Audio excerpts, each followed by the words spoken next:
Hello dear friends, welcome back to our channel. ഇന്ന് ഞാനൊരു cheese പാസ്തയാണ് തയ്യാറാക്കാൻ പോകുന്നത്.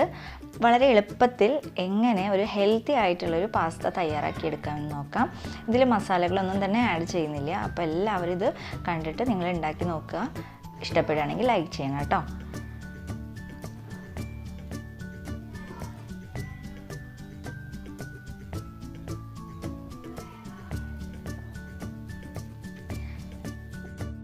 ആദ്യം തന്നെ നമുക്ക് പാസ്ത ഒന്ന് വേവിച്ചെടുക്കാം.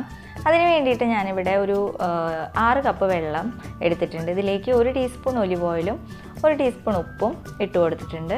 ഇനി 2 കപ്പ് പാസ്ത ഇതിലേക്ക് ഇട്ട് കൊടുത്ത് നന്നായിട്ട് ഒന്ന് വേവിച്ചെടുക്കാം. ഇനി നമുക്ക് തക്കാളി ഒന്ന് വേവിച്ചെടുക്കണം. ഞാനിവിടെ ഒരു 4 തക്കാളിയാണ് എടുത്തിട്ടുള്ളത്. പക്ഷേ ഇത് മുഴുവൻ ഞാൻ എടുത്തിട്ടില്ല. ഒരു 2 തക്കാളിയൊക്കെ മതിയാവും. ഇതൊരു കുക്കറിലിട്ടിട്ട് ഒരു വിസിൽ വരുന്നത് വരെ ഒന്ന് വേവിച്ചെടുക്കുക. തക്കാളി നന്നായിട്ട് വെന്ത് വന്നിട്ടുണ്ട്. നമുക്ക് ഈ തോല് മാറ്റിയെടുക്കണം.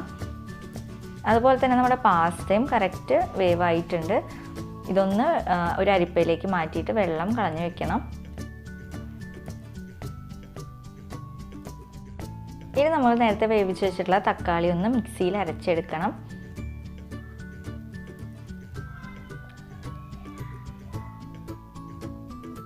ഇനി സവാളയും അതുപോലെ തന്നെ വെളുത്തുള്ളിയും ഒന്ന് നന്നായിട്ട് ഗോൾഡൻ ബ്രൗൺ കളർ ആവുന്നത് വരെ ഒന്ന് വഴറ്റിയെടുക്കണം.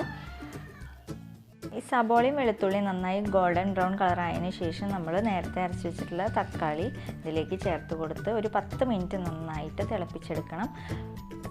വെള്ളം ആവശ്യമുണ്ടെങ്കിൽ ഒന്ന് ആഡ് ചെയ്ത് കൊടുക്കുക കേട്ടോ.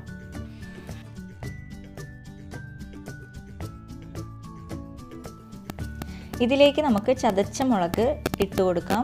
ഞാനിവിടെ ഒരു മുളകാണ് ഇടണുള്ളൂ, കാരണം ഇവിടെ എരിവ് അധികം ഇഷ്ടമല്ല. അതുകൊണ്ട് എരിവ് കൂടുതൽ വേണ്ടവർ അതിനനുസരിച്ച് നിങ്ങൾക്ക് മുളക് ആഡ് ചെയ്ത് കൊടുക്കാം കേട്ടോ. ഇനി കുരുമുളകാണ് ഇട്ട് കൊടുക്കുന്നത്. ഒരു 1/2 ടീസ്പൂൺ കുരുമുളകാണ് ഞാനിവിടെ ഇടണുള്ളൂ. പിന്നെ പഞ്ചസാര 1 ടീസ്പൂൺ, ആവശ്യത്തിന് ഉപ്പ്, പിന്നെ വേണ്ടത് നേരത്തെ ഗ്രേറ്റ് ചെയ്തിട്ടുള്ള ചീസും കൂടിയും ഇതിലേക്ക് ആഡ് ചെയ്ത് കൊടുക്കുക. നന്നായിട്ട് ഇളക്കി യോജിപ്പിച്ചെടുക്കുക. ഇതിലേക്ക് നേരത്തെ നമ്മൾ വേവിച്ച് വെച്ചിട്ടുള്ള പാസ്ത ഇട്ട് കൊടുക്കാം. എന്നിട്ട് നന്നായിട്ടൊന്ന് ഇളക്കി യോജിപ്പിച്ചെടുക്കണം. അപ്പോൾ ചീസ് പാസ്ത റെഡി ആയിട്ടുണ്ട്. വളരെ പെട്ടെന്ന് തന്നെ മസാലകളൊന്നും ഇല്ലാതെ നമുക്ക് തയ്യാറാക്കി എടുക്കാൻ പറ്റിയിട്ടുള്ള ഒരു അടിപൊളി ഒരു പാസ്തയാണിത്. അപ്പോൾ എല്ലാവരും ഇതൊന്ന് ട്രൈ ചെയ്ത് നോക്കുക. നിങ്ങൾക്ക് ഇഷ്ടപ്പെട്ടിട്ടുണ്ടെങ്കിൽ വീഡിയോ ഒന്ന് ലൈക്ക് ചെയ്യുക. സബ്സ്ക്രൈബ് ചെയ്യാത്തവർ സബ്സ്ക്രൈബ് ചെയ്യുക കേട്ടോ. അതുപോലെ തന്നെ തൊട്ടടുത്തുള്ള ബെൽ ബട്ടൺ കൂടി പ്രസ് ചെയ്താൽ ഞാനിന്ന് വീഡിയോസ് അപ്പോൾ തന്നെ നോട്ടിഫിക്കേഷനായിട്ട് വരും. ഇനി അടുത്ത വീഡിയോയിൽ കാണാം.